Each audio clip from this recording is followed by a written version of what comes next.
ने अपने पतियों से, अपने ससुर से, अपनी सासू माँ से, अपनी माता जी से, अपने पुत्रों से प्रेम करना छोड़ दिया। बोले अब तो हम मांगेंगे तो ऐसे वर को क्या वरूं जो जन्म ले मर जाए, ऐसे वर को मैं वरूं कि नामा पर हो जाए।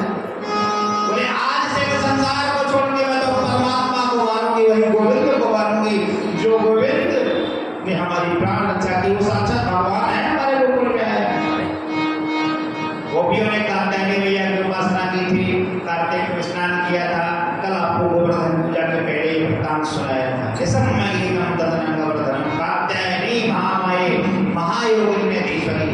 कात्यायनी मैया की उपासना करती है, हर गोपियां करती है। कानपुर की भी माता है, कार्तिक नहाते ही नहीं, कार्तिक के महीने में सुबह ब्रह्म। उसका मतलब ये होता है कि हे जमुना मैया, हे गंगा मैया, इस प्रकार का भाव रखना चाहिए और रखती है माता कि हम महीना भर आपके जल में स्नान करेंगे, ब्रह्म में आपकी पूजा करेंगे। ऐसी कृपा करो कि हमारे पति का बुद्धि, हमारे पति का चित्त शुद्ध हो जाए।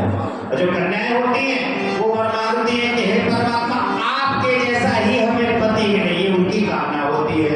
बोल गोविंद भगवान ने आश्वासन दिया था गोवर्धन पूजा के पहले कि गोपियों तुम चिंता ना करो, तुमने 1 महीना स्नान किया जमुना नदी में, मांग लो क्या मांगना है। तो उन्हें मांगा था कि हमारे साथ नचने गाने आ जाओ, रस रचाने आ जाओ प्रभु। भगवान ने कह दिया तो चिंता ना करो, पार की शरद पूर्णिमा की रात जब आएगी तब मैं तुम्हारे साथ रस रचाने आऊंगा। वही कान की शरद पूर्णिमा की रात आ गई। कहा था कैसे आऊंगा, कैसे तुम जानोगे कि मैं परमात्मा पुकार रहा हूँ, तुम्हें पुकार रहा है। मैं बंसी बजाऊंगा, सुरबंसी का निनाद किया। निसंगीतम तदनंग वर्धन ब्रजस्त्रियाः कृष्ण गृहीत मानसा आजमूलन्योन्यमलच्युतोद्यमा सयत्रिकान्तो जबलोलकुण्डला। भगवान ने बंसी बजाई, ये भी कहा था परमात्मा ने कि मैं बंसी बजाऊंगा तो जमुना जब बहना बंद कर दे तो समझ लेना कृष्ण की बंसी बज रही है। जब गैया अपनी लगाम को छोड़कर, अपनी रस्सी को छोड़कर हमारी बंसी को देखने के लिए भाग पड़े तो समझ लेना कृष्ण की बंसी बज रही है। पत्थर बिगड़ने के लिए समझ लेना कि मेरी बंसी बज रही है। प्रकृति हिलना बंद कर दे, पेड़ पौधों का हिलना बंद हो जाए, एक चित्र बना हुआ ऐसे खड़े हो जाए, समझ लेना मेरी बंसी बज रही है। तो गोपी, कोई गोपी तो क्या कर रही थी, किसी गोपी की गाय बछड़ा जो हुआ करती है ना घर की माताएं, गाय क्या हुआ कि गाय वो रात में 11 बजे लगती है। कभी आदत में हो जाती है पशुओं की, 11 बजे 10 बजे सानी बनाओगे तो 11 बजे वो दूध देगी। तो 11 बजे कोई गोपी अपनी गैया धो रही है। सासू माँ ने कहा अरे गोपी गैया धोने का समय हो गया, चली जा गैया धोआ। गैया धो रही थी, बंसी की आवाज सुनाई दी, हाथ लग गया बगल में तबेली बगल में डली हुई है, सारा का सारा दूध जमीन में धो दियो। सासू माई कायरी गोपी दूध धो रही हो, देखो बालक हो रहा है। बोले हाँ भैया धो रही हो। बोले कहाँ धो रही हो, तबेली बगल में डली है, पूरे दूध तो पूरा जमीन में धो दियो। गोपी को जान गई कि ये तो कृष्ण की दीवानी है, नंद के छोरा क्या है, इसका मन घूम रहा है। निसंगीतम तदनंग एक गोपी श्रृंगार कर रही थी तो 11:30 बजे रात्रि में माताओं को जब समय मिलता है अपने बाल संभालने लगती है। श्रृंगार कर रही थी तो उसने बंसी को सुनते जा रही है भगवान की बंसी।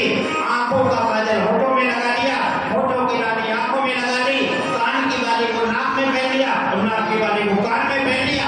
इस प्रकार की स्थिति लिखा है तदनंग वर्धनम कृष्ण गृहीत मानसा, आनंद स्थिति में नीचे का जो लहंगा ऊपर पहन लिया, ऊपर की भैया नीचे पहन ली, ऐसी स्थिति। नंद वर्धनम मतलब अंग भी दिखाई दे रहे हैं। और भगवान गोविंद के पास पहुंचने लगी।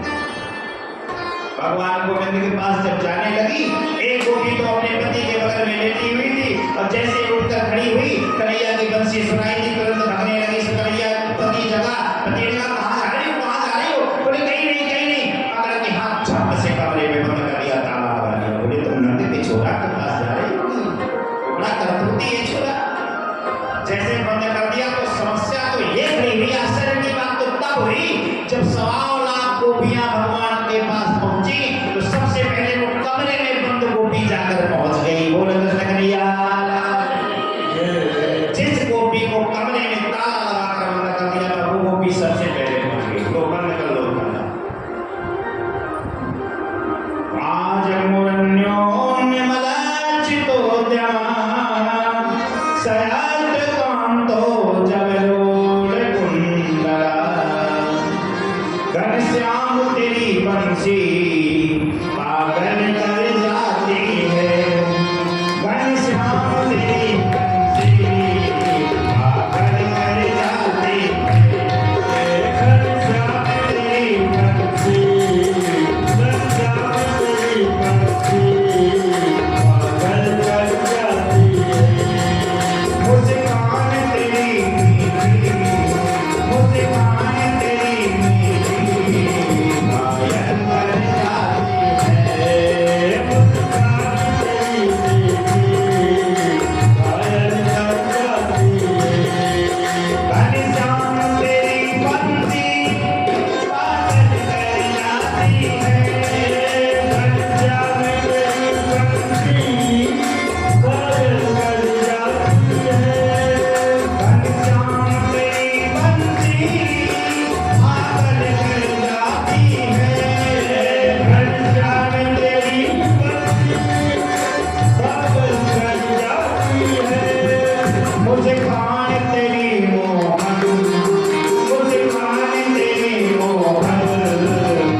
जब सोने की होती तो क्या करते तुम मोहन। जब सोने की होती तो तुम क्या करते मोहन। ये सोने की होती तो क्या करते तुम मोहन। ये सोने की होती तो तुम क्या करते मोहन। ओ ये बांसी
जैसे ही गोपियों ने बंसी को सुना समस्त गोपियां मधुवन में रास रचाने के लिए पहुंच गई। आज रात्रि 12 बजे में अपने अपने पतियों को छोड़ा, अपने पुत्रों को छोड़ा, अपने सास ससुर को छोड़ा, अपने घर परिवार को छोड़ा, जब जंगल में रास रचाने पहुंची भगवान ने देखा कि धन है गोपियों। अरे कोई अपने प्राण प्रीतम से मिलने के लिए जाता है, भगवान के मंदिर में भी जाता है तो सदस्य के जाता है। तिलक लगाता है, चंदन लगाता है, वस्त्र पहनता है, सुंदर तैयार होता है। लेकिन हमारी गोपियां जब पहुंची तो नीचे की परियां ऊपर, कान की बाली नाक में पहने हुए, आंखों का काजल होठों में लगाए, होठों की लाली आंखों में लगाए। जैसे पहुंची तो भगवान ने गोपियों को देखा तो क्या कहा, स्वागतम भो महाभाग प्रियं किं करवाणि वा ब्रजस्यानामयं कश्चित् भूतागमनकारकम्। अरे स्वागत है, वेलकम है, आप आइए आइए, स्वागत है। समस्त गोपियों का स्वागत किया। गोपियां प्रसन्न हो गई कि धन्य है, जिन देवताओं का सारे जगत में स्वागत होता है वो देवता हमारा स्वागत कर रहे हैं। वाह, भगवान ने स्वागत किया। गोपियां पहुंची, प्रणाम किया। भगवान ने कहा आइए, स्वागत है महाराज के। भगवान ने समस्त गोपियों को बैठाला। सबसे पहले तो गोपियों के चरण दबाने लगे। बोल कृष्ण कन्हैया लाल की जय। जानते हैं दुनिया वाले प्रश्न उठाते हैं, प्रश्न चिन्ह उठाते हैं। हम लोगों को, हम जैसे मनुष्यों को ज्ञान क्षणिक नहीं है, एक भी नहीं है, लेकिन चर्चा जब होती है तो ब्रह्म पर भी टिप्पणी करने लगते हैं। फलाने देवता ऐसे, फलाने ऐसे, समर्थ कहूँ नहीं दोस्त को सही। जानते हैं अगर वो भगवान 1.25 लाख गोपियों से प्रेम करते हैं तो उनकी रक्षा के लिए 7.25 कोस का गोवर्धन पर्वत भी छीनी में उठा लेते हैं, कनिष्ठ का उंगली में उठा लेते हैं। आप अपनी पत्नी की रक्षा के लिए 10 किलो का पहाड़ एक हाथ में उठाकर दिखा दीजिएगा, उसको भी आप 1 घंटा नहीं टांग सकते। और 7 दिन तक गोवर्धन पर्वत को टांगे रहे। बोल कृष्ण कन्हैया लाल की जय। गोपियों से कहा ब्रजस्यागमन कश्चित् भूतागमनकारणम, किस लिए आयु गोपियों। ध्यान दें, कोई भी गोपी किसी गोपा के साथ बात कर रहा है, जब गोपा के पास पूछे, गोपा पूछने लगी किस लिए आई हो, तब तो वो मर गई, ना घर की रही ना घाट की। माँ बाप को भी छोड़ दिया, घर को भी छोड़ दिया। और जब वो भक्ता गई तो गोपा भी पूछ रहा है किस लिए आई हो। रोने लगी, बोले धन्य परमात्मा, अब तो हम ना घर की रही ना घाट की, हम तो अपना घर से छोड़कर आप प्राण प्रीतम को पाने के लिए चली आई, अब आप पूछ रहे हैं किस लिए आई हो। रोने लगी। भगवान ने आप पति पर धर्म का पालन करना उपदेश देने लगे। जानती हो तुम अपने पतियों को छोड़कर आई हो, अपने सास ससुर को छोड़कर आई हो, तुम्हारा पति पर धर्म नष्ट हो जाएगा। क्योंकि पति का आदेश ना हो कि आपको फलानी जगह जाना है कि नहीं जाना है, आपका पति घर में बीमार पड़ा हुआ है तो आप कामतानाथ में दंडोत्तर परिक्रमा कर रहे हैं, दंडोर परिक्रमा कर रहे हैं, लेट के परिक्रमा कर रहे हैं, तो कामतानाथ भी कहते हैं तो अपने बाप के नहीं तो हमारे कहां से हो सकते हो। बोलो गोविंद भगवान की जय। एक गोपी ने प्रश्न किया, पहले गोपी को खूब पतिव्रत धर्म ने सिखाया। बोले सुनती हो पतिव्रत धर्म क्या होता है। एक समय की बात है, एक गोपी भगवान का सुना है, गोपी की परीक्षा ले रहे हैं। कह रहे हैं एक समय की बात है, एक गोपी कान घूम रही थी, बैठे अपने बालक को लेटाई थी, 6 महीना का बालक था गोद में। धीरे धीरे उसका पति आया, थका मांदा हुआ, खेतों से हरियाली लेकर, उसने हरियाली रखी घर में, चारा रखा घर में, और अपनी पत्नी की गोद में सर रखकर लेट गया। जब लेट गया, एक नियम होता है कि कोई भी पति अगर सो रहा हो तो पत्नी को अकारण उसको जगाना नहीं चाहिए, बिना कारण के। कोई कारण नहीं तो जगाना नहीं चाहिए, उससे भी पति में धर्म नष्ट हो जाता है। अब पति तो बड़े प्रसन्न हो रहे हैं, वाह महाराज अच्छी बात कहा है, यहाँ से सारी पत्नियां सुधर जाएंगी। पतियों के लिए कुछ धर्म बताए गए, वो भी बताएंगे किसी। भगवान कृष्ण ने ऐसा कहा, गोपियां जान रही है कि आज बुला दिया, पतिव्रत धर्म में बता रहे हैं, हम अपने पतियों को जब छोड़ के चली है। तो बोले कि वो बालक को खिला रही थी देवी, पति आकर सो गया, जैसे पति ने सर रख लिया, पति थका हुआ है, उसको जगा रहे हैं, तो पतिव्रत धर्म नष्ट हुआ है। दिन भर वो खेतों में काम करके आया है, तो बालक जमीन में उतरा, गोद से नीचे उतरा और चलता गया, घुटनों के लिए चलता हुआ गया। सो बगल में चल रही थी एक आग का अलाव, कोड़ा जिसे बोलते हैं, बुंदेलखंड में कोड़ा बोलते हैं, यहाँ बोलते हैं कुंड। जैसे अलाव नहीं जला दिया था, आग ही जलाई देती है, जमीन में बोलते हैं। जमीन में एक चल रहा था आग का आग। जैसे पहुंचे बच्चा चलता गया चलता गया चलता गया, जैसे हवन कुंड जल रही हो, चलता गया। और जैसे वो अग्नि के पास पहुंचा, देवी ने सोचा कि अगर मैं पैर हिला रही हूँ तो तुरंत मेरा पति जल जाएगा, मेरा पति पर धर्म नष्ट हो जाएगा। तो सच्ची पतिव्रता हूँ, आज तक मैंने पति को कभी खरी खोटी नहीं सुनाई, कोई कटु वचन नहीं बोला। पति मेरा सो रहा है, मैं पतिव्रता स्त्री हूँ, करूँ तो क्या करूँ? तो उसने क्या किया, वो जाकर अपना पति के पास ही बैठी रही, उसने पैर तक नहीं हिलाया, आंखें बंद कर ली। हे गोविंद, अगर सच्चे दिल से मैंने पति की सेवा की है तो मेरे बालक की रक्षा आप करना। थोड़ी देर तक वो अग्नि कुंड में कूद गया बालक। थोड़ी देर बाद जब नेत्र खुले तो वो चंदन की तरह हो लकड़ी को उछाल उछाल करने लगा, मानो चंदन की सूखी लकड़ी हो गई। आज गोपियों के आंसू बहने लगे। अरे परमात्मा बड़े नाटकबाज हो, अरे प्रेम नहीं करना था तो पहले बता देते, तुम अपने पतियों को छोड़कर चले गए, तब पति में धर्म सिखा रहे हो। एक गोपी बड़ी चली, एक गोपी ने कहा महाराज अच्छा ठीक है, पति में धर्म तो हमने सुन लिया, आप कह रहे हो कि जब आपका पति स्नान कर ले उसके लिए जल रख दो, असहाय है, बुढ़ापा है, वृद्ध है, उसको स्नान करने के बाद फिर बाद में स्नान करो, आप भोजन बनाओ, भोजन करो, शादी ब्याह बनाने के बाद भगवान का भोग लगाओ, फिर पति का भोग लगाओ, फिर आप पाओ। और पता लगा कि पति चला गया है प्रदेश, और प्रदेश चला गया, हम भोजन का भोग लगा रहे हैं। भोग लगाए तो किस काम का है, पति है नहीं, तब तक हम ना खाएं। मान लो 1 महीना के लिए पति प्रदेश गया तो 1 महीना तक भूखी रहे। बोले नहीं, भगवान गोविंद बोले, हमारे कन्हैया बोले कि उनकी फोटो रख लो और फोटो का भोग लगा दो, घंटी बजा दो, बस भोजन पालो। बोले महाराज हम फोटो का भोग लगाने बड़ी चतुर्मुखी थी, उसकी बातों में फांस दिया भगवान को। बोले हम फोटो का भोग लगा रहे हैं। भोग लगाते लगाते सच्चा पति आ गया, वो मान लो बाहर नौकरी कर रहा है, व्यापार कर रहा है, वो सच्चा पति आ गया और बाहर वो कुंडी खटखटा रहा है, बोलो बोलो हम लगा रहे हैं फोटो का भोग। तब हमें क्या करना चाहिए, फोटो का भोग छोड़ के जाए सच्चे पति को लेने के लिए, ये फोटो का भोग लगाए। बोले सच्चा पति आ गया है तो मूर्ति को छोड़ो, फोटो को छोड़ो, सच्चे पति को लेकर आओ। बस गोविंद यही तो हम करने के लिए आई हैं। ऐसे वर को क्या वरू जो जन्म ले मर जाए, और ऐसे वर को मैं वरू जो नाम अमर हो जाए। बोल कृष्ण भगवान के नेत्रों से अश्रुप्रपात होने लगा है, सजग हो गए घर में गोपियों।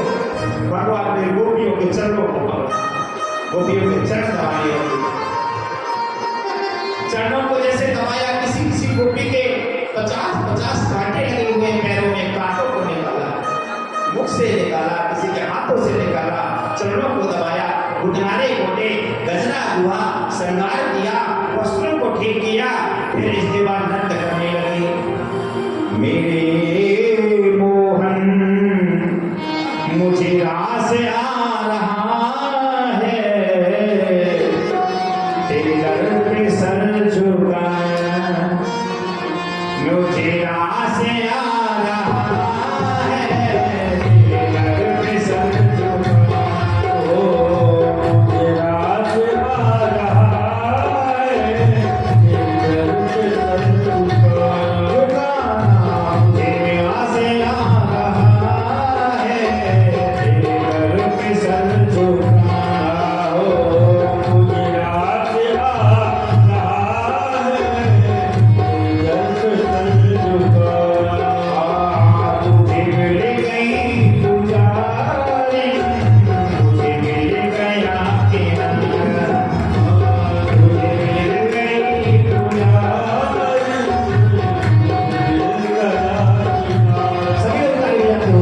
मुझे मिल गई, तुझे मिल गई पुजारिया। ये गोपियों के साथ नृत्य किया, सारी रात नृत्य चला मधुबन में। जैसे भगवान का नृत्य चला, भगवान को प्रेम स्वरूपा गोपियों को रास का प्रेम देते गए, आनंद देते गए। जानते हैं दुनिया वालों, प्रिय भक्तों, वहां कोई ऐसा नहीं है कि 16-16, 18-18 साल की गोपियां थी। 5 वर्ष से लगा के 95 वर्ष तक की दुनिया रास रचा है।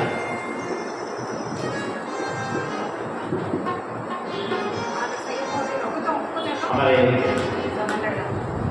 गायत्री शक्तिपीठ, जिस शक्तिपीठ पर बैठ कर सुंदर देव और भागवत की स्मरण में कथा चल रही है, और बड़ी सुंदर और दिव्य व्यवस्थाएं आपकी तरफ से, गायत्री पीठ की तरफ से चल रही है। आपकी गायत्री परिवार के सदस्य जो आज भागवत मंच पर आए उनके लिए तालियां हो। और यही ट्रस्ट की एक समिति की सारी व्यवस्थाएं हैं जो ऐसी रसमान्यन कथा का रसपान कराते हैं आपको। इससे बड़ा परोपकार और क्या हो सकता है। बोलो गोविंद भगवान की जय।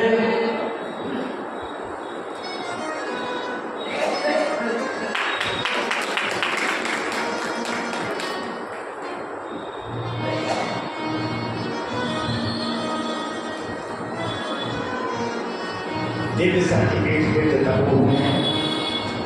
वास्तव में ऐसे धर्मार्थियों के द्वारा जो कल्याणार्थ कार्य किए जा रहे हैं, तभी आज दुनिया में धर्म चल रहा है। अगर ऐसे धर्मार्थियों पर अगर भगवान गोविंद की कृपा और आप जैसे लोगों का सहयोग नहीं रहा तो तभी अधर्म आ जाएगा दुनिया में। तब तक ये धर्म चलेगा जब आप सभी लोग ऐसे ट्रस्टों का, समिति का सहयोग करते रहे। बोलो गोविंद भगवान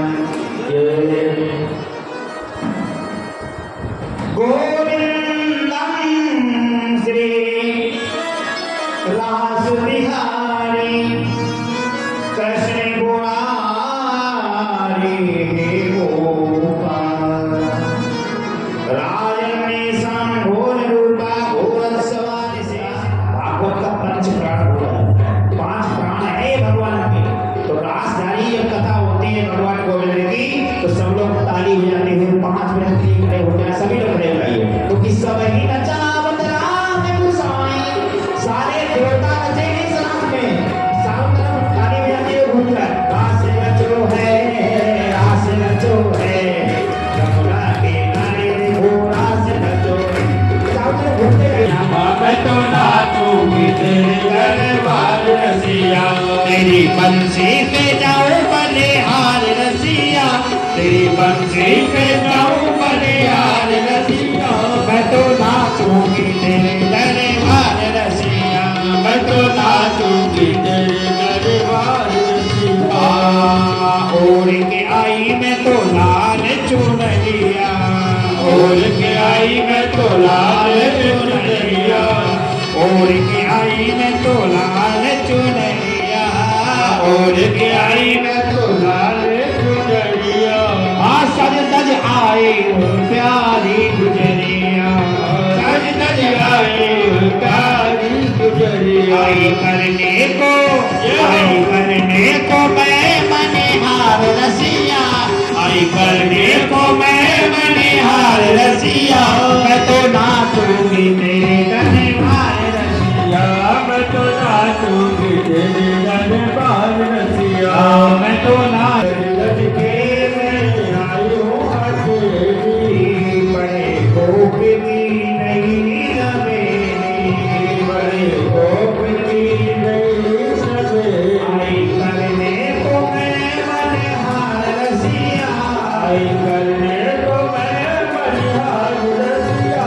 मैं तो आई हूँ तेरे दरबार रसिया, मैं तो आई हूँ तेरे दरबार रसिया। मैं तो आई हूँ तेरे दरबार रसिया। बोल गोविंद भगवान जय भगवान ने महारास रचाया।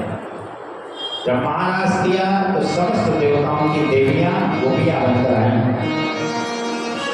वेदों के, ऋचाओं के, शास्त्रों के, चारों वेदों के, समस्त शास्त्रों के लघु न्यायानि जातानि गौरव एकदम महत्व। जिस प्रकार भागवत की तुलना में की गई थी सज्जनों, सूर्य जी सोमकादि 88,000 ऋषि से कहते हैं महाराज कोई भागवत शास्त्र कोई साधारण नहीं, क्योंकि उसको ब्रह्मा जी ने जब तराजू में रखकर तोला तो समस्त शास्त्रों को हल्का कर दिया। उन्हीं शास्त्रों के 1.25 लाख मंत्र गोपियां बनकर आ गए। बोलो गोविंद भगवान जय। संस्थापनाय धर्मस्य प्रश्नमाय तरसजा, अवतीर्णो हि भगवान सेनो श्री जगदीश्वर। भगवान जगदीश्वर नृत्य कर रहे हैं गोपियों के साथ। एक दिन पार्वती मैया सोलह श्रृंगार करके और झुम झुम पैरों की आवाज करके और जैसे ही मृत्यु लोक में रास रचाने के लिए आ रही थी, भगवान भोलेनाथ की आंखें खुल गई, नेत्र खुले। मेरी गोपी कहाँ जा रही हो? हे प्राणेश्वरी कहाँ जा रही हो देवी? पार्वती मैया ने कहा तुम काम का गुना खाए मस्त रहते हो, मुझे तो जाना ही पड़ेगा। बोले कहाँ? बोले आपके प्राण प्रीतम आपके जगदीश्वर रास रचा रहे हैं मृत्युलोक में। बोले क्या?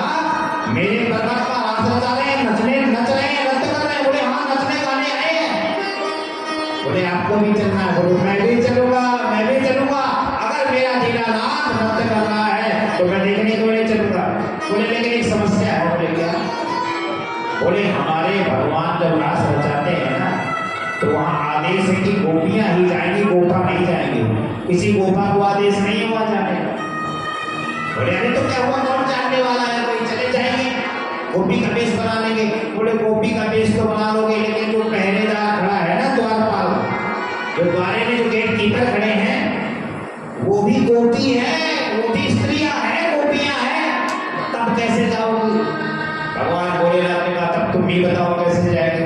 बोले चलो सुंदर बुदनारे को दो, गोपी बन जाओ। भगवान का जब विवाह हुआ था भगवान भोलेनाथ का, तब भी देवराज इंद्र वरुण एवं गंधर्व ब्रह्मा जी ने कहा कि जटाजूट का मुकुट हटा दो, सर्पों की माला हटा दो, शमशान घाट की बबूत जो लपेटते हुए हटा दो। बोले वो हटने वाला नहीं, चाहे विवाह हो चाहे ना हो। लेकिन आज भगवान को पाने के लिए आज उन्होंने वो सारा श्रृंगार त्याग दिया कि मुझे सर्पों की माला, मुंडों की माला भी त्यागनी पड़े तो त्याग दो।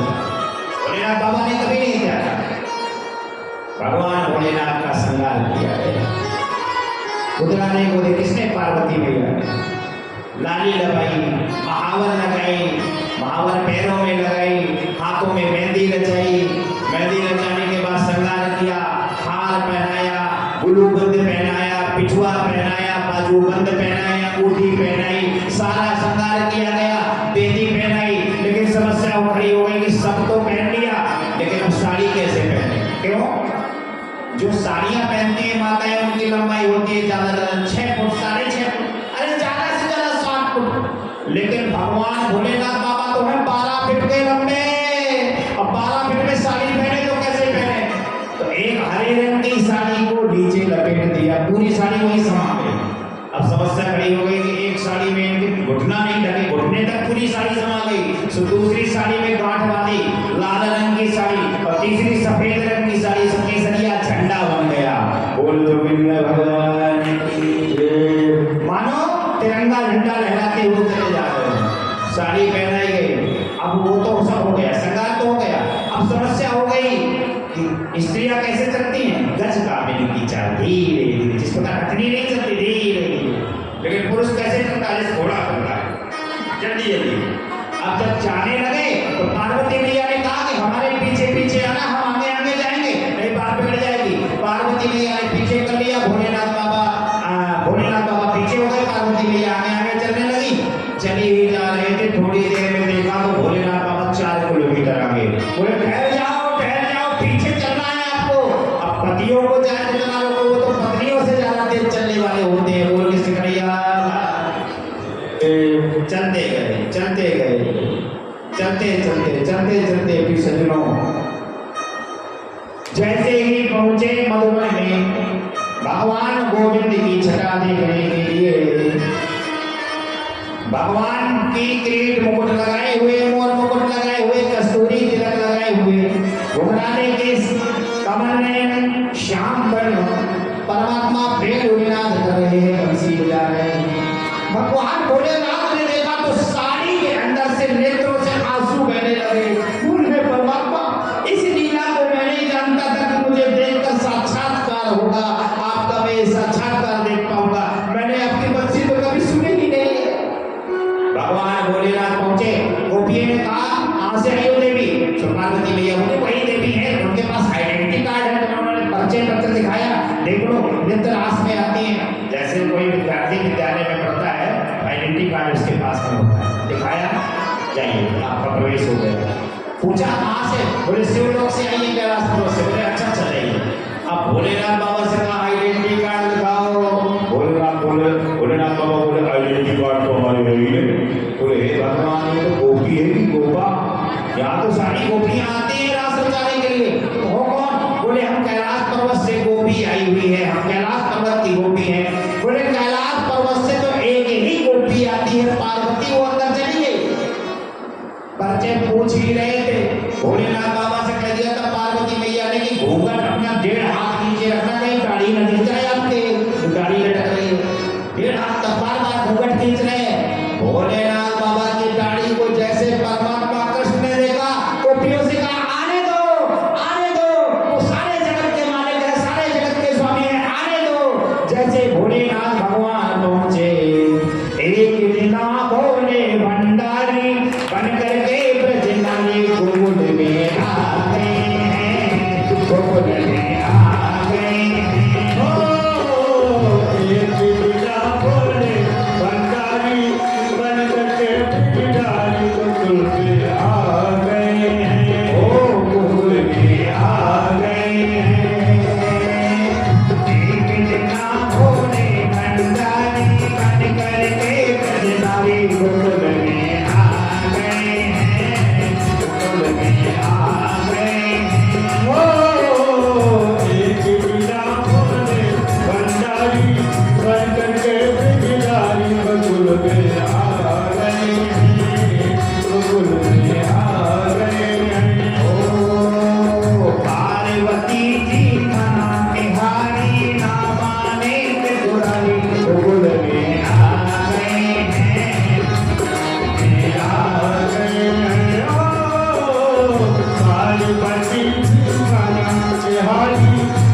उल्लास हुआ। भगवान भोलेनाथ पहुंचे, पहले तो गोपियों का स्वागत किया था, स्वागतम भो महाभागो प्रियम किम कर्माणि वा, आइए पधारिए पधारिए। अब आज जब भोलेनाथ गोपी के रूप में पहुंचे, बोले स्वागतम भो महाभागो, आइए कैलाश की गोपी पधारिए, हमारा तो भाग जग गया, संसार की गोपियां ब्रज की गोपियां नृत्य करने आई थी, आज तो कैलाश पर्वत की गोपी आ गई छाला पहनने वाली। बोल भोलेनाथ भगवान की जय। भगवान अब देखिए, भगवान अगर अकेले गोपियों के साथ नचते तो ज्यादा से ज्यादा नच पाते कितना, महीना भर, लेकिन जब भोलेनाथ बाबा आ गए तो 6 महीना तक नृत्य चलता रहा। अब गोपियों ने सोचा कि 6 महीना से हम नच रहे हैं, अब घर जाएंगी तो हमारे जो पतिदेव है बड़ा सा डंडा लिए बैठे होंगे मोटा सा, आओ तुम्हारा स्वागत करे। कहा गई थी आधी रात में भगकर, भगवान ने कहा चिंता न करो, समर्थ करुणे दोष कुसन, सामर्थ्यवान जो है उस पर कोई दोष नहीं होता। अगर वो गोपियों से प्रेम करता है तो उनकी रक्षा के लिए 7.25 कोस का गोवर्धन पर्वत भी 7 दिन तक उठाता है अपनी सज्जनों। दुनिया वाले कहें महाराज एक ही गोपी के हम और भी तो विवाह कर सकते हैं, कोई बात नहीं, भगवान ने 16,000 स्वाद किए, आप 4-5 कर लो, लेकिन पांचों के लिए अलग अलग महल बनवाओ। भगवान कसमें 16,000 स्वाद विवाह किए, हर रानी के 10-10 पुत्र दिए, एक कन्या दी, हर रानी के 10-10 पुत्र एक कन्या, कोई भी भेदभाव नहीं। एक बार तो नारद जी को शंका हो गई, नारद जी ने सोचा कि भगवान ने 16,000 स्वाद विवाह किए हैं तो कहीं ना कहीं भगवान की घटपट जरूर होती होगी, क्योंकि एक पत्नी से तो मनुष्य परेशान है, जिसके 16,008 हो तो क्या होगा। नारद जी गए, नारद जी ने पहले गए रुक्मिणी मैया के महल में, देखा तो मन नमस्कार है, रुक्मिणी मैया भोजन बना रहे हैं। जामवंती के आगे वहां मंद नमस्कार है, जामवंती के पुत्र शाम को खिला रहे हैं। आगे पहुंचे तो पीछे जो सत्यभामा के आ गए, सत्यभामा को सुंदर कथा सुना रहे हैं। जिस रानी के आ गए और ठीक 2-2 सेकंड लगे जाने में, आए गए, वो तो प्राकृतिक की कला थी उनके अंदर, कहीं प्रकट हो जाते थे, कहीं अंदर ध्यान हो जाते थे। भगवान है नारद, यहाँ आए वहां गए, उन्होंने देखा कि 16,008 रानियों के सबके यहाँ भगवान एक नए रूप में विद्यमान है किसी की सामर्थ कर लो, कोई दिक्कत नहीं है, बोलो गोविंद भगवान। सभी गोपियों ने रास रचाया, 6 महीने का रास रचा। गोपियों से कलिया ने गोपियों, अब तुम्हारी रास की इच्छा पूर्ण हो गई, मेरा एक प्रश्न मान लिया, अब तुम अपने अपने घर जाओ। जैसे घर जाने की बात करी तो गोपियां रोने लगी, बोले नहीं प्रभु, आपको पाने के बाद, अरे शक्कर जो खा ले तो उसको क्या छेना के रसगुल्ला अच्छे लगेंगे, मैंने आपको एक मुट्ठी शक्कर दे दी जाए, हाँ तो जहाँ से मिठाई उत्पन्न होती है, फिर इसके बाद छेना दिया जाए, कैसा लगा, बोले है तो अच्छा बुलाए है लेकिन कम मीठा है, क्योंकि आपने मीठा कब आप खा लिया। इसी प्रकार भगवान को पाने के बाद संसार अच्छा नहीं लगता। बोल गोविंद भगवान, बोले अब हम घर नहीं जाएंगे, बोले नहीं जाना पड़ेगा, नहीं दुनिया हमें बदनाम करेगी। आंखें बंद की, सभी भगवान के अपने अपने घर में दिखाई दी, हर गोपी अपने अपने घर में दिखाई दी। पति जगह उनको एक पता ही नहीं हुआ, 6 महीने तक एक जगह चंद्रमा रुक गया और 6 महीने तक एक जगह सूर्य रुक गया, सूर्य निकला ही नहीं, सूर्य आया ही नहीं, रात ही बनी रही, 6 महीने की रात हो गई। बोल गोविंद भगवान। जिस दिन से रास रचाया उस दिन से गोपियां दीवानी हो गई परमात्मा की। अब खाने में, बैठने में, लेटने में, सोने में हर जगह गोविंद गोविंद गोविंद। किसका मकान है? गोविंद का। किसका घर है? गोविंद का। किसके बच्चे? गोविंद के। भोग बन गया? बोले हाँ गोविंद के लिए भोग बन गया। हर बात में गोविंद गोविंद। भगवान जान गए मेरी दीवानी होगी गोविंद। कंस को पता चला कि नंद का छोरा आज गोपियों को उसने अपने प्रेम जाल में फंसा दिया है। सारी ब्रज की स्त्रियां, ब्रज के गोपिकाएं आज कृष्ण की दीवानी हो गई हैं। तो क्यों ना हम उस काल को मारने का कोई प्रयास करें, क्योंकि उसको मारने के लिए एक दिन का जब था तब से मारना शुरू किया, आज तक मार नहीं पाए। उसको मारने के लिए पीछे जो कंस ने उपाय ढूंढा। क्या बोले? जब हर प्रयास मैंने किए हार गया, नहीं मार पाया, तो एक उपाय है। बोले प्रेम करो, और प्रेम में बुलाकर कन्हैया को यही मार दो। बोलो कृष्ण कन्हैया जय। अब उसने क्या किया? कंस ने एक यज्ञ का आयोजन रखा। यज्ञ के आयोजन में सुंदर सा मेला लगवाया मथुरा में, और धनुष यज्ञ के आयोजन में अपने भाइयों के लिए चिट्ठी लिखी। हे नंद राजा, मैं अक्रूर का जो मेरा मंत्री है अक्रूर के हाथों से तुम्हारे यहाँ ये पत्र भेज रहा हूँ। इस पत्र को पढ़ना जरूर, और मैं आपसे पुरानी बुराई को भुलाकर जो मैं कृष्ण को मारने के लिए अनेक दैत्यों को भेजता रहा, वो सब बुराई को भुला रहा हूँ। आज नई संधि करना चाहता हूँ, मित्रता करना चाहता हूँ, और मुझे पुरानी बातों के लिए क्षमा करना। मैं कृष्ण और बलराम को अपने यहाँ ममाने में बुलाना चाहता हूँ, ननिहाल में बुलाना चाहता हूँ। जानते किसी भी बालक को पता चल जाएगा कि हमारी माता जी की तैयारी हो रही है, ब्रीफकेस लग रहा है ममाने के लिए, मामा के यहाँ के लिए, देखो फिर कितना प्रसन्न हो जाता है। मामा के यहाँ जाएंगे, मामा के यहाँ जाएंगे। कन्हैया बलराम आज मैया सुंदर सुंदर पकवान बना रही है। माता यशोदा नंद बाबा भी बैठे हैं, कन्हैया बलराम को थाली लगाई गई, भोजन पा रहे हैं। इतने में कंस ने आपातकालीन सभा बुलाई। अरे अक्रूर मंत्री, मेरे इस पत्र को लेकर जा, तेरा बचपन का मित्र है नंद, और नंद को ये पत्र पकड़ा देना, और अपने मित्र से कहना कि हम तुम्हारे पुत्र कृष्ण और बलराम को मथुरा में मेला दिखाने के लिए ले जा रहे हैं। कोई मित्र तुम्हारे यहाँ आ जाए, इन बाबा दादों के यहाँ, भाइयों के यहाँ कोई मित्र आ जाए तो कहने लगे, परम मित्र हो, कहने लगे आप अपने बच्चों को एक दिन के लिए हमारे घर में घुमाने के लिए दे सकते हैं। एक दिन के लिए हम घर घुमा रहे हैं, मेला दिखा रहे हैं, हम तो बड़े प्रेम से दे देंगे। नंद राजा के पास अक्रूर जी आए। जैसे अक्रूर आए, सोने के रथ में सवार होकर कंस ने कह दिया कि अपने मित्र के यहाँ से दोनों बालकों को लेकर आना, अगर कृष्ण बलराम को नहीं आया तो तुम्हें फांसी में लटका देंगे। अक्रूर काका ने सोचा, इस तरफ हुआ उस तरफ खाया, अगर मैं नहीं जाता तो मुझे दैत्य मार डालेगा। तो अगर मैं गया और कृष्ण बलराम को अपने मित्र के पुत्रों को ले आया तो एक कंस मार देगा, तो मुझे ब्रह्म हत्या का पाप लगेगा, मुझे बाल हत्या का पाप लगेगा, बालक मारे जाएंगे। तब मैं क्या करूंगा? दुनिया में वो दिखाने लगे रहूंगा। उन्होंने कहा, जाको राखे सैया मार सके ना। अगर उन बालकों ने किसी का कुछ बिगाड़ा नहीं है तो बाल न बाता कर सके, चाहे जो महाराज।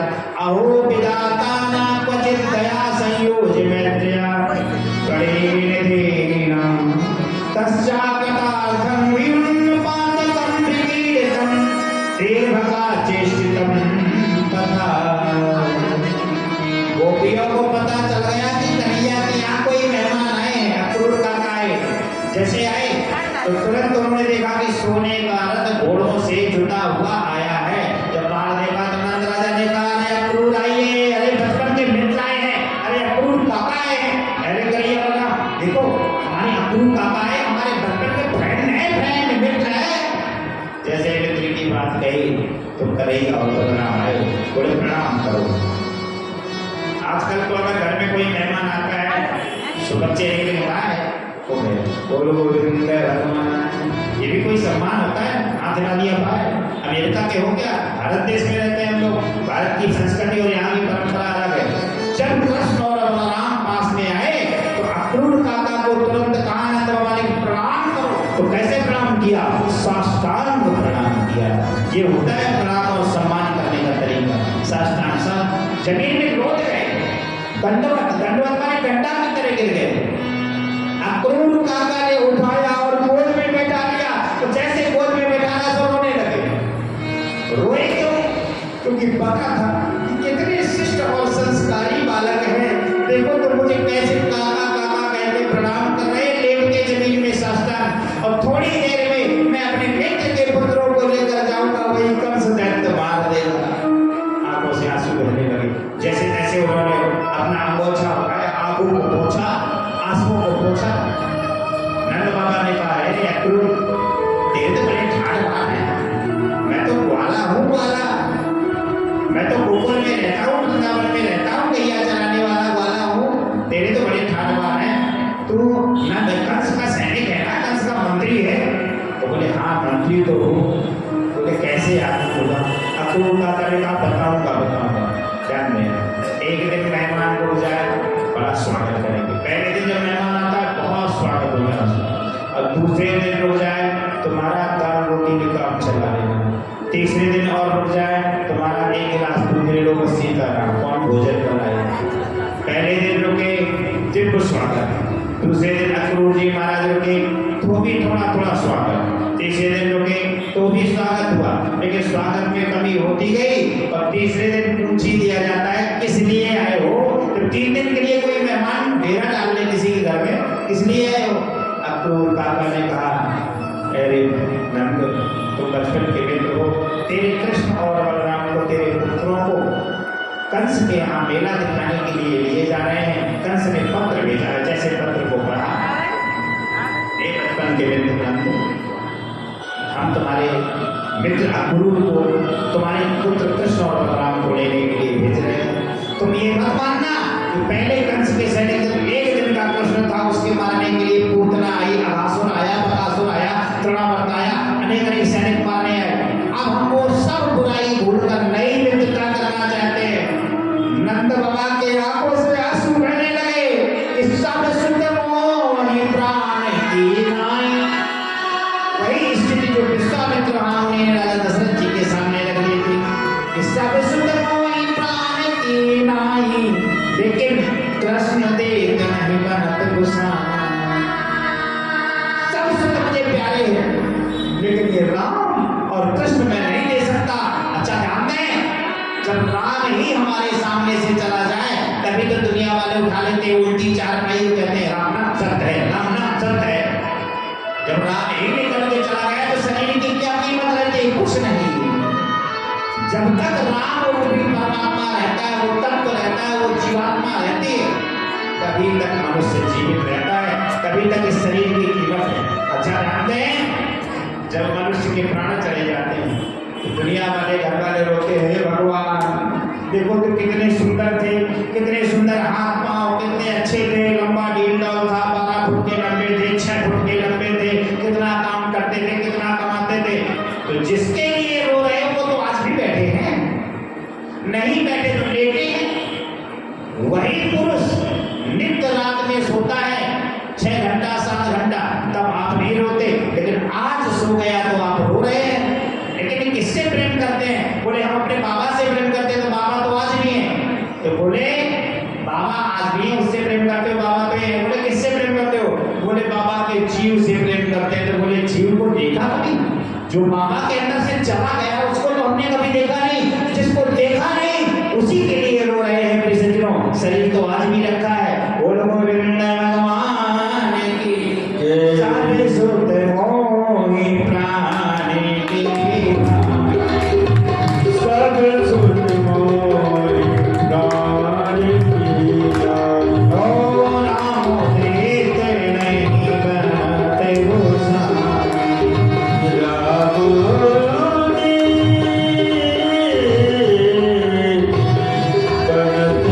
गोसाई, नंद बाबा ने कहा सब कुछ ले लो, धरा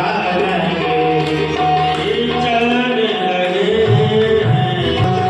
ओ चलन लगे मथुरा नगरी।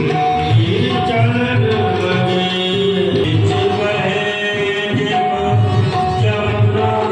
गहरी, बीच बहे जमुना गहरी, बीच बहे जमुना।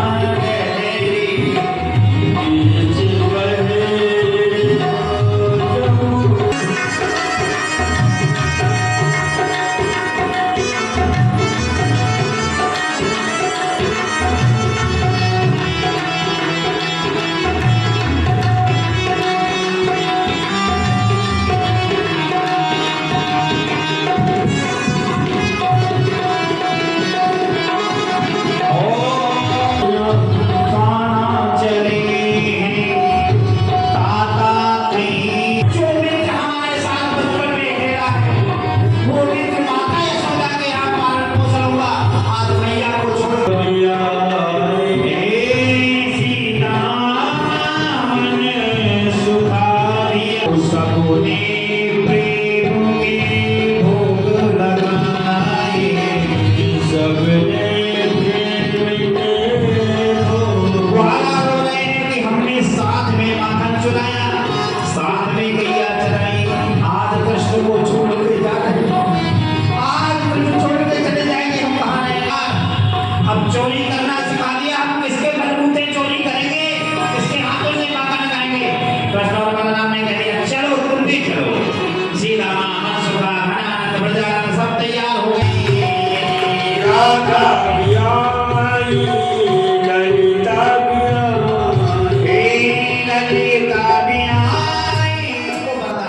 कंस ने भगवान शिव की तपस्या की थी। वो धनुष क्या था? कंस ने भगवान शिव की तपस्या की थी। शिव की तपस्या करने पर भगवान भोलेनाथ जब प्रसन्न हो गए, कंस से बोले मांग लो, क्या मांगना है। कंस ने कहा प्रभु अगर देना चाहे तो मुझे ऐसा वरदान दे दो, ऐसा प्रसाद दे दो तो उसको रहते हुए मुझे दुनिया में कोई मार ही ना पाए। बोले हम एक ऐसा धनुष दे रहे हैं, जाओ ये धनुष ले जाओ। इस धनुष को जब तक तू इसकी पूजा करेगा, इसको सुरक्षित रखेगा, इस पर दोष नहीं आएगा, तब तक तेरे प्राण नहीं जाएंगे। और जिस दिन ये धनुष टूट जाएगा, धनुष की सुरक्षा तू ना कर पाए, उसी दिन तेरी भी सुरक्षा कोई नहीं कर पाएगा। जब धनुष टूटा, जान गया कंस की अब मैं बचने वाला नहीं हूँ। तो इन्होंने 4 पहलवानों को 1000 घड़े बदला पिलाकर खड़ा कर दिया था। उनका नाम क्या था? सल, तोसल, मुष्टिक, चारूर। बोल गोविंद भगवान की जय। चारों पहलवानों को बुलाया, आ जाओ, मेरा शत्रु आ गया, मेरा दुश्मन आ गया, मारो मारो। कन्हैया बलराम गए थे इतने दिनों बाद, मामा को भांजे का स्वागत करना चाहिए, स्वागत की बात छोड़ो, तुरंत मारो मारो कहकर संबोधित किया। कन्हैया और बलराम ने सल तोसल को पकड़ पकड़ कर जंघा पकड़ कर बीच से फाड़ दिया। कोई भगवान की बचे मुष्टिक चारों को मुष्टिका का प्रहार करके इसके प्राण ले लिए। और मुष्टिक चारों संतोष सर्वमंगल भगवान की और कृष्ण कन्हैया लाल की जय। आगे बढ़े। कंस को पता चला कि मेरे सारे सैनिक मारे गए, अब मैं बचने वाला नहीं हूँ। कंस अपने सिंहासन से उठा दौड़ता हुआ गया। इसने एक महल बनवा लिया था जिसमें 7 दरवाजे थे। 7 दरवाजों में 14 पहरेदार खड़े थे, 2-2 पहरेदार हर दरवाजे, 14 पहरेदार 7 दरवाजों पर। जैसे कहीं भगवान ने पहला दरवाजा तोड़ा, दोनों पहरेदारों को मारा, दूसरा दरवाजा तोड़ा, 2 पहरेदारों को मारा, तीसरा दरवाजा तोड़ा, 2 पहरेदारों को मारा, 7 दरवाजों को तोड़ा। सो कंस दिखाई दिया अंदर महल के अंदर। कंस के बालों को पकड़ा और बाल पकड़ के जैसे सिंहासन से गिराने लगे। कंस पकड़ने लगा, अरे भांजे, अरे लाला, मेरे बालों में लग रहा है, मेरे बालों में लग रहा है। बोले अरे मूर्ख मामा, आज तेरे बालों में लग रहा है, और जब तूने हमारी माँ को पकड़ के बालों से गिराया था रथ से तूने मेरी माँ देवकी को गिराया था, तब मेरी मैया के नहीं लग रहा था। आकाशवाणी क्या सुना, तूने मेरी माँ को ही पकड़ के गिरा दिया था।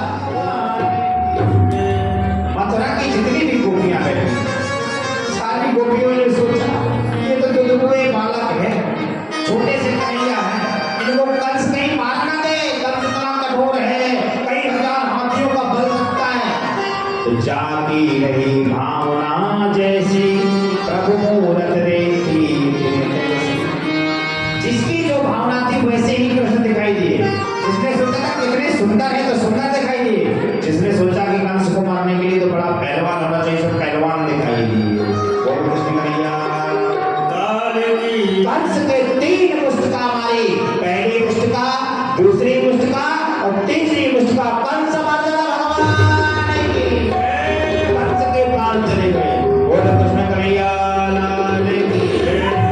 जहाँ डाल डाल पर सोने की चिड़िया करती है बसेरा, वो भारत देश मेरा, वो भारत देश मेरा।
कि जब जब होए धर्म की हानि, पारई असुर अधम अभिमानी, तब तब धरि प्रभु विविध शरीरा, हरहि कृपा निधि सज्जन पीरा।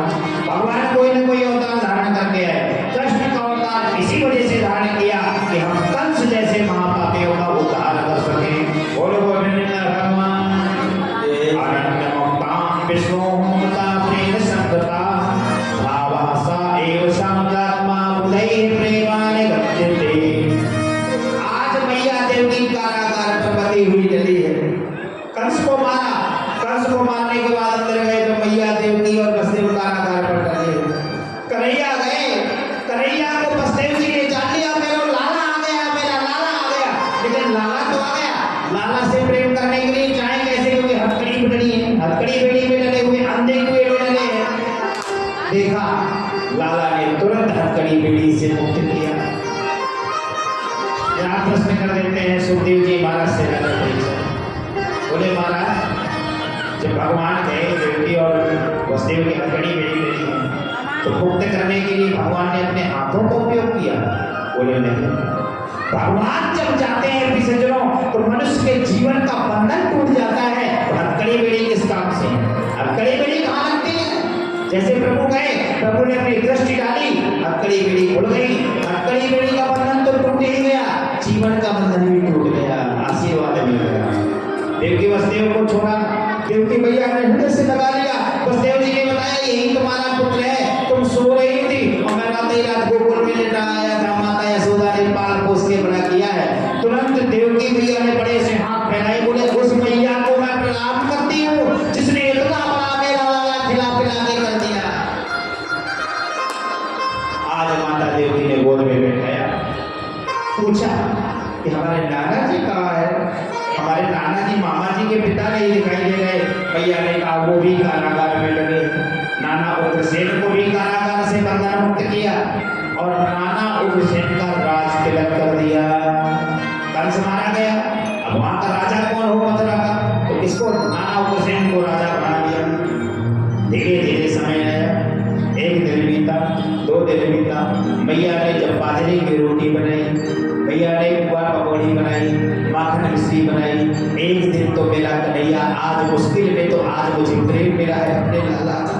छोटा सा था तो गोकुल भेज दिया था, 11 वर्ष में आया मेरे पास। किसी मांगालाल 1 वर्ष में पढ़ाई करके लखनऊ से, बनारस से, कलकत्ता से, अमेरिका से आता है। कितना प्रेम करते हैं आप लोग। ये तो 11 वर्ष में आए हमारे प्रभु। जब आए देवकी भैया ने बाजरे की रोटी बनाई और खिलाई। कन्हैया बता बता कैसी लगी बाजरे की रोटी? बोले भैया बाजरे की रोटी लगी तो बहुत अच्छी है, लेकिन ऐसी इतनी सुंदर बाजरे की रोटी नहीं लगी जैसे माता यशोदा के हाथों की रोटी लगती थी। मैया का प्रणाम किया, धन्य है वो माँ कि बालक बैठा है असली माँ के पास और माता यशोदा का ध्यान कर रहा है। जब उसने प्रेम दिया है तभी तो याद कर रहा है। बोलो कृष्ण मैया। देवकी मैया ने 6 पुत्रों को मार दिया था, कंस ने उनको भी आज बुला लिया। भगवान ने स्वयं यम लोक से बुला लिया उन पुत्रों को। बोलो कृष्ण मैया।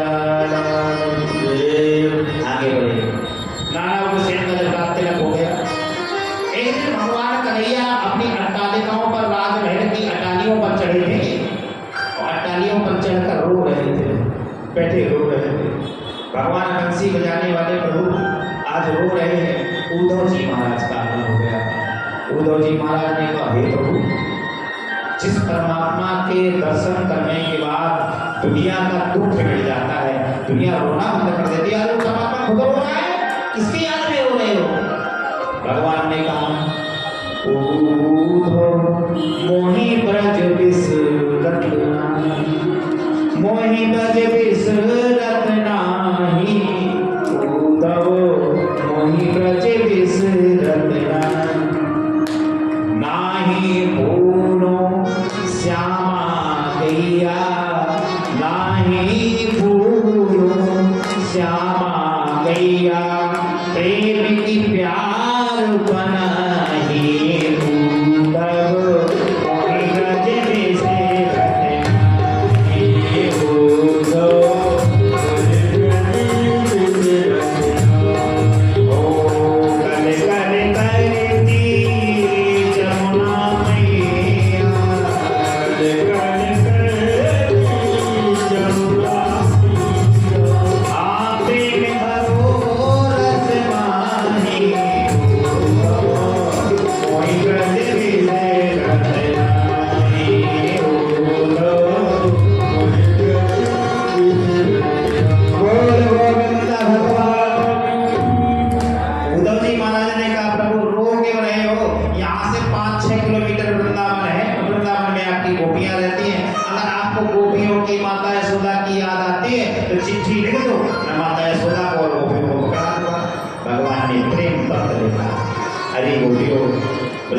जाओ, मैंने तुम्हारे प्रेम का जो आनंद ब्रज में लिया है वो आनंद आज मुझे मथुरा में भी मिला। हे माता यशोदा, मैं आपको करोड़ों करोड़ों बार प्रणाम करता हूँ। हे नंद बाबा, मैं आपको बारंबार प्रणाम करता हूँ।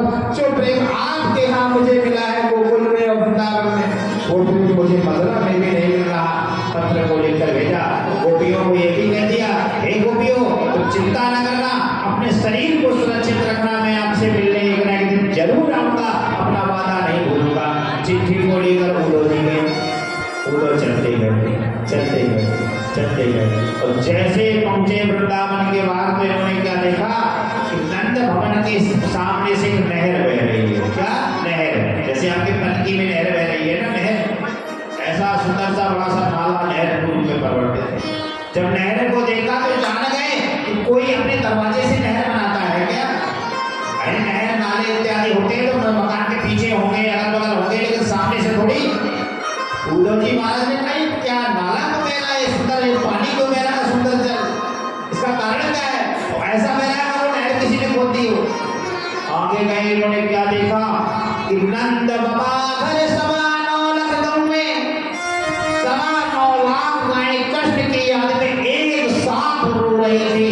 उनके आंसू बह बहकर नहर के रूप में बहने लगे। नहर बना दिया, इतने आंसू बहने लगे। जैसे पहुंचे, यशोदा मैया को पता चला कोई आया, बोले हरे कृष्ण, लाला आ गया, लाला आ गया।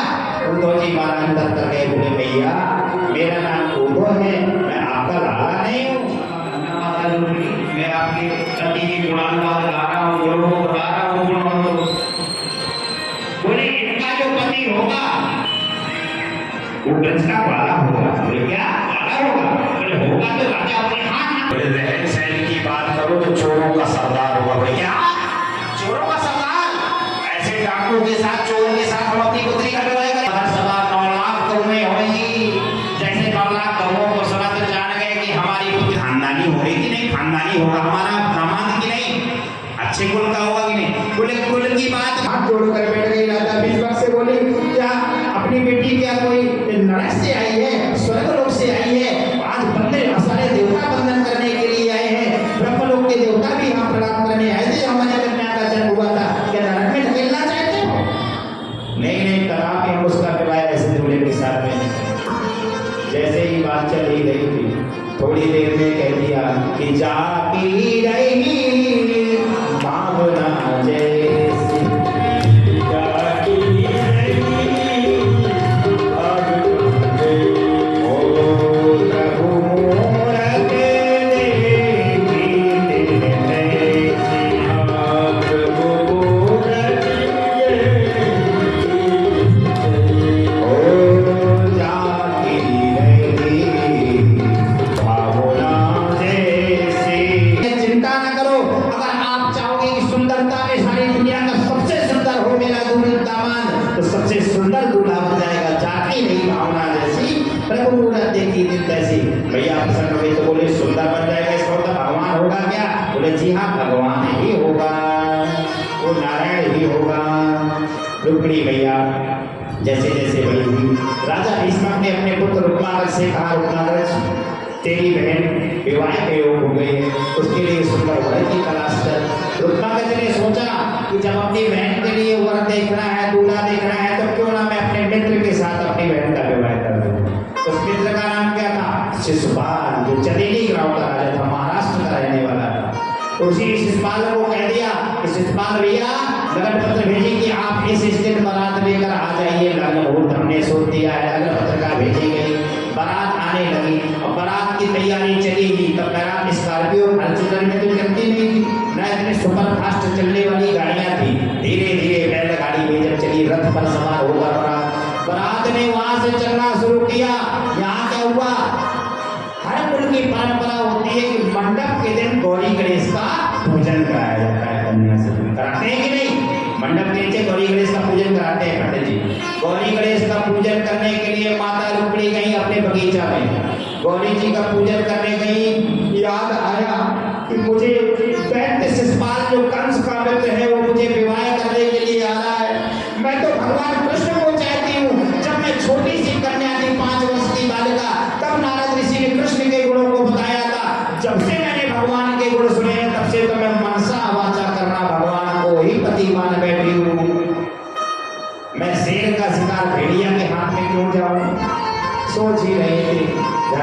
रोने लगी। भाभी आ गई। जब भी किसी नंद पर ऐसा संकट आ जाए तो भाभी से सलाह ले लेना। बोलो जय श्री कृष्ण। बोलो कृष्ण कन्हैया लाल की जय। कि भाभियां ये काम बनाने में बड़ी चतुर होती हैं। रत्नागत की पत्नी आई, बोली ननद जी क्यों रो रही हो, बात क्या है?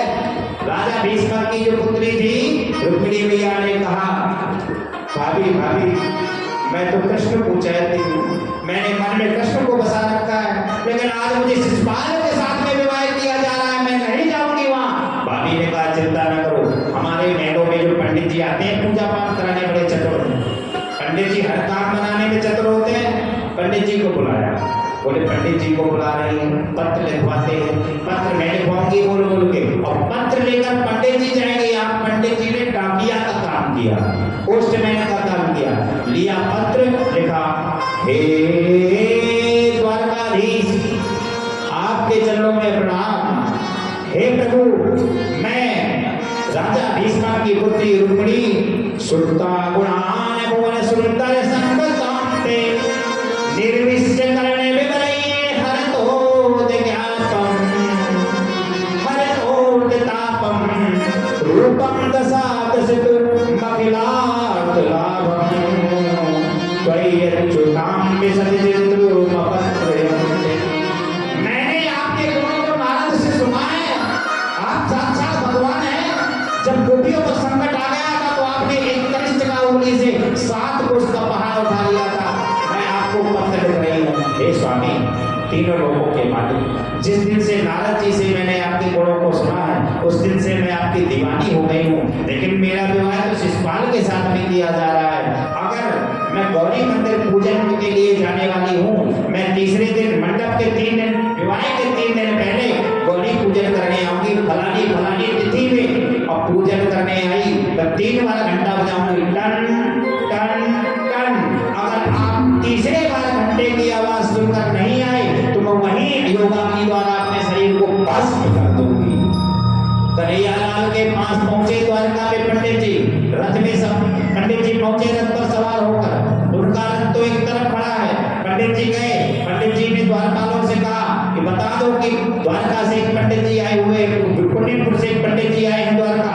द्वारपालों ने कहा महाराज विजय हो, हे द्वारकाधीश पंडित जी का आगमन हुआ है, ब्राह्मण देवता है, ब्राह्मणों का प्रभु बड़ा सम्मान करते हैं। जैसे सुना तुरंत प्रभु खड़े हो गए, पंडित जी को पकड़ के ले गए, कहा ये पत्र पढ़ लीजिए। पत्र पढ़ाया, हे प्रभु मैं मनसा वाचा कर बिना राजा भीष्म की पुत्री रुक्मिणी आपको चाहती हूँ। 3 दिन बाद रुक्मिणी को हरण करने के लिए, रुक्मिणी के साथ विवाह करने के लिए शिशुपाल नाम का राजा आ रहा है। भाई ने मेरा विवाह सौंप दिया है उसके साथ, शायद वो मुझे ले गया तो मैं अपने प्राण दे दूंगी। बोलो कृष्ण कन्हैया लाल की जय। जैसे ही ये बात कही, कन्हैया लाल खड़े हुए, रथ को उन्होंने अपने हाथों से नभा जोड़ लिया, रथ को ले लिया, घोड़ों को जोता और रथ में बैठे और रथ को भगाने लगे। पंडित जी बोले थोड़ा रुक तो जाओ, मुझे भी तो बैठा लो। पंडित जी ने एक पैर रखा, किन बोल गोविंद भगवान की जय। चलने लगे और पहुंचे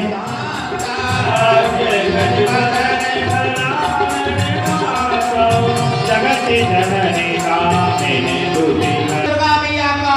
आज गौरी मैया प्रसन्न हुई और मूर्ति से माला खिसकी और माला पहुंच गई रुक्मिणी मैया के हाथ में। बोले रुक्मिणी मैया की जय। मन चाहे राजो मिले सोबर। सुंदर है, कितना सांवला सलोना है, कैसा सुगर पर है। उन्होंने हाथ पकड़ा रुक्मिणी मैया को और हाथ पकड़ के ले गए भगते भगते चले गए। तो प्यार मानकर कहाँ गए, ले गए।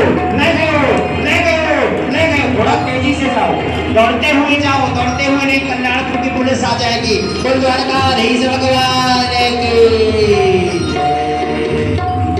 ऐसे ही द्वारकाधीश लेके गए, अभी कुर्सी पे बैठा चाहिए। सैनिक आए थे रक्षा करने के लिए। सैनिक कह रहे हे भगवान ये कितने सुंदर दुल्हन। अब जैसे दूल्हा दुल्हन की जोड़ी बनी, सज्जनों और लेकर द्वारका पहुंचे। बोल द्वारकाधीश भगवान की, रुक्मिणी मैया की।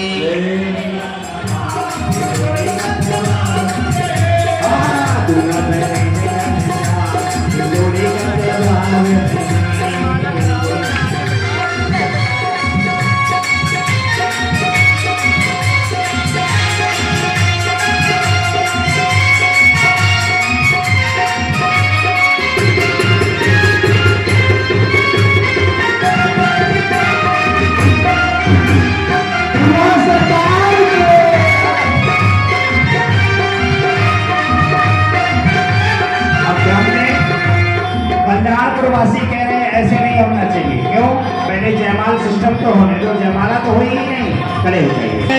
पवन नयन को पहिराओ वरमाला,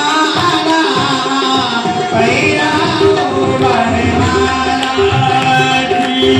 सुंदर कोमल कमल नयन को पहिराओ वरमाला,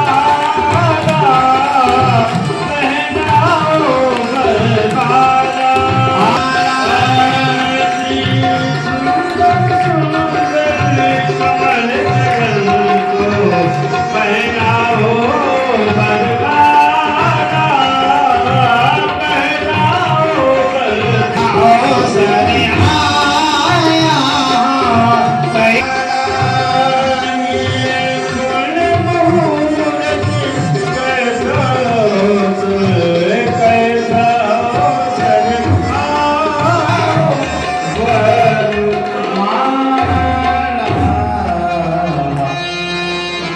द्वारका में जैसे भगा के ले गए, देवकी भैया ने देखा, अरे लाला कहे तो थे तुम अकेले दुकेले कहाँ से आए हो?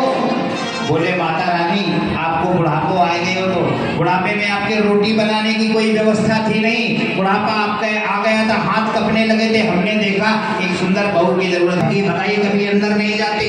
तो द्वारका के महलों के बाहर मंडप गाड़ा गया, कि सज्जनों सुंदर मेहंदी रचाई गई, वहाँ रुक्मिणी मैया का सुंदर स्वभाव है इस गीत के माध्यम से। आओ मेरी सखियां मुझे मेहंदी लगा दो, मेहंदी लगा दो मुझे। इस गीत में जो चारों तरफ घूमता नहीं है ताली बजा के, उसके लाला का विवाह नहीं होता, उसके लाला का विवाह नहीं होता, रडुआ बैठे रहते हैं। आओ मेरी सखियां मुझे मेहंदी लगा दो, मेहंदी लगा दो मुझे, ऐसी सजा दो मुझे, श्याम सुंदर की दुल्हन बना दो, मुझे श्याम सुंदर की दुल्हन बना दो, मुझे श्याम सुंदर की दुल्हन बना दो, मुझे श्याम ओ सत्संग में मेरी बात चलाई, सत्संग में मेरी बात चलाई, गुरुवर ने मेरी कीनी सगाई, गुरुवर ने मेरी कीनी लगाई। उनको हाजी उनको उनको बुला के हथेली बातों करा दो, मुझे श्याम सुंदर की दुल्हन बना दो, मुझे श्याम सुंदर की दुल्हन बना दो, मुझे श्याम सुंदर की दुल्हन।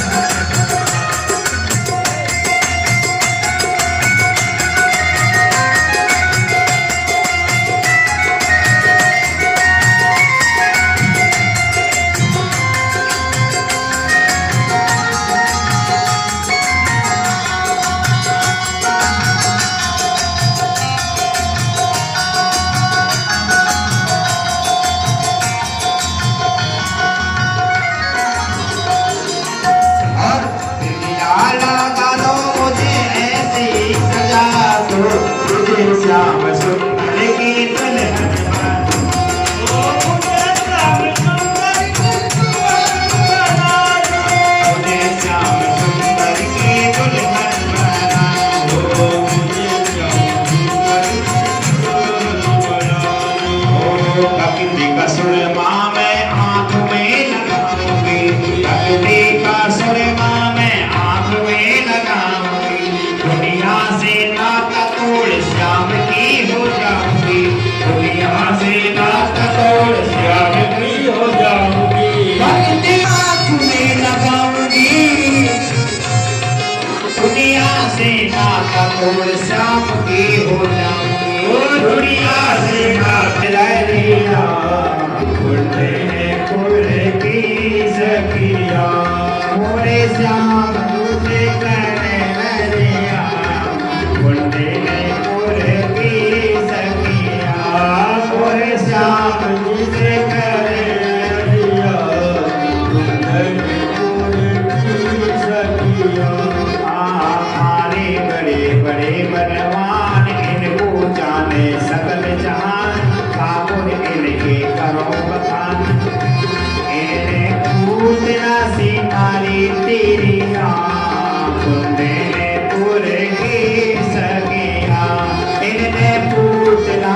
मारी तेरी कुंदनपुर की सखिया। ध्यान दे, बोले सुन लो इनकी बहन कैसी है, बहन के विषय में बोलो। क्या बोली? ओ एक पल उनको करे न चैन, एक पल उनको करे न चैन, पांच पति की बनी दुल्हन, पांच पति की बनी दुल्हन, ऐसी इनकी द्रौपदी बहन, ऐसी इनकी द्रौपदी बहन, इनकी वंश की है ऐसी नारियां, कुंदनपुर की सखिया, वंश की है ऐसी नारियां, कुंदनपुर की सखिया। और इनकी बुआ जी की सुन लो। ओ मन के करे न काऊ की सुनती, मन की करे न काऊ की सुनती, कुआरे पन में काका बुनती, कुआरे पन में क्या क्या बुनती, ऐसी बुआ है इनकी कुंती, ऐसी बुआ है इनकी कुंती, इनने की से करी पतिया, कुंदनपुर की सखिया, इनने की से करी पतिया, कुंदनपुर की सखिया। इनके कैसे पुण्य बताओ, इनके कैसे पुण्य बताओ, इन पे किसकी पड़ गई छाप, इनके किसकी पड़ गई छाप, गोरे हैं बसदेव जी, हाँ रे लाला, गोरे है बलराम, गोरे है बसदेव जी, लाला गोरे है बलराम, तुम कारे काटे भय रे लाला, तेरो काम न था, तुम कारे काटे भय रे लाला, तेरो ठीक न काम, तेरे वंश की है ऐसी नारियां, कुंदनपुर की सखिया, तेरे वंश की है ऐसी नारियां, कुंदनपुर की सखिया। ओ श्याम की शादी, श्याम की शादी, श्याम की शादी है, आज मेरे श्याम की शादी है, आज मेरे श्याम की शादी है, आज मेरे श्याम है।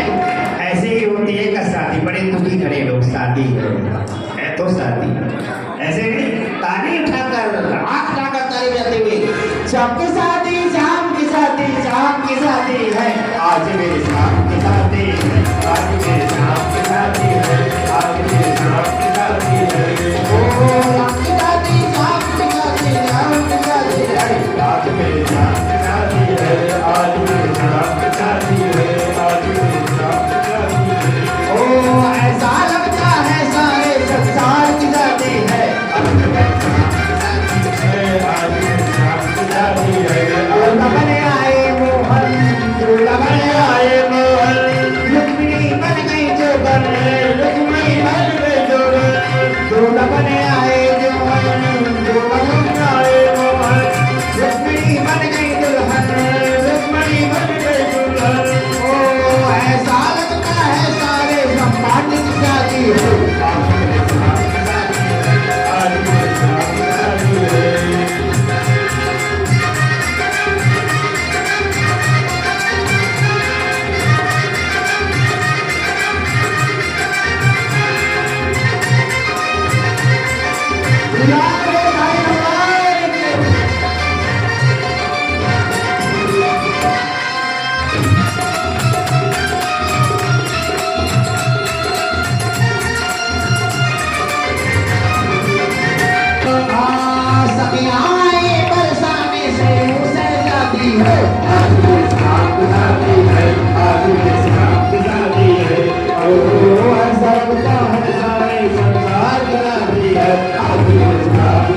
है, आज मेरे श्याम की शादी है।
आज विश्राम की शादी है, आज विश्राम की शादी है। बोल गुरुनाथ सारे भगवान बोल कृष्ण कन्हैया बोल रुक्मिणी भैया ध्यान दें पिछले जिस कथा को आप सभी लोग श्रवण कर रहे हैं माँ शक्तिपीठ गायत्री मैया के तत्वाधान में सुंदर कार्यक्रम चल रहा है, सुंदर अनुष्ठान चल रहा है। कल विश्राम दिवस, एक दिन और कथा कर ऐसे ग्रीष्म ऋतु में आप सभी लोग इतनी सारी भीड़ में एकत्रित होकर आए, आपका प्रेम और समर्पण का भाव केवल एक दिन बचा है। कहते हैं अंत भला तो सब भला। जिसने 7 दिन कथा नहीं सुन पाई वो अंतिम दिवस विश्राम दिवस की कथा श्रवण कर लेगा, उसको 7 दिन की कथा का फल मिलेगा। कल आप सभी लोग जन बच्चे से सभी लोग बता रहे, वैसे भी ग्रीष्म ऋतु की छुट्टियां चल रही हैं।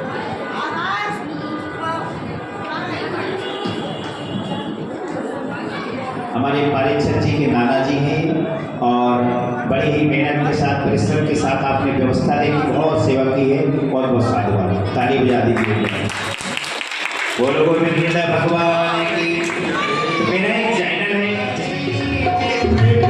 दंपति की आरती उतारो है अली, दंपति की आरती उतारो है अली।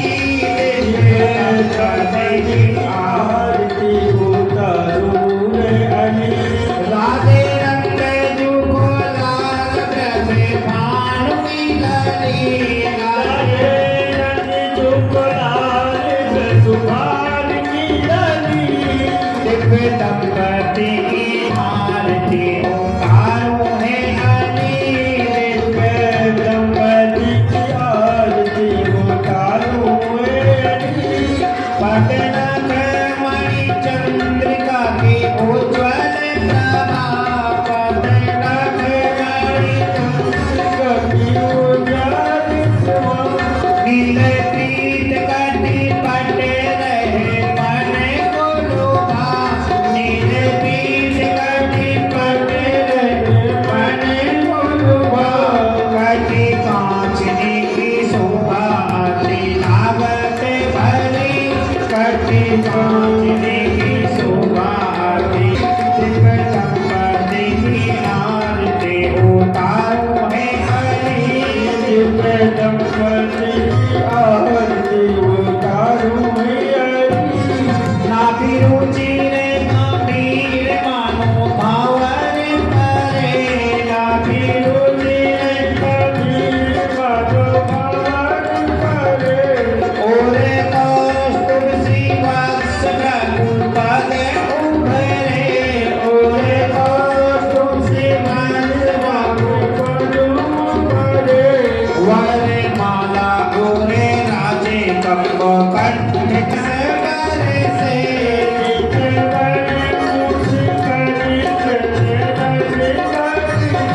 ऐसे चंद्रिका मुकुट त्रिभुवन बनी के, सिर चंद्रिका मुकुट त्रिभुवन बनी के।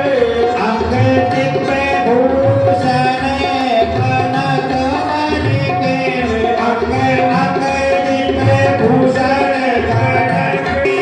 दिव्य दंपति की आरती उतारो है अली, चितवनी मुस्कानी प्रेम रस बरसे, चितवनी मुस्कानी प्रेम रस बरसे। ये हरति हरि नारायण चरण बरसे, ये हरति हरि नारायण चरण बरसे।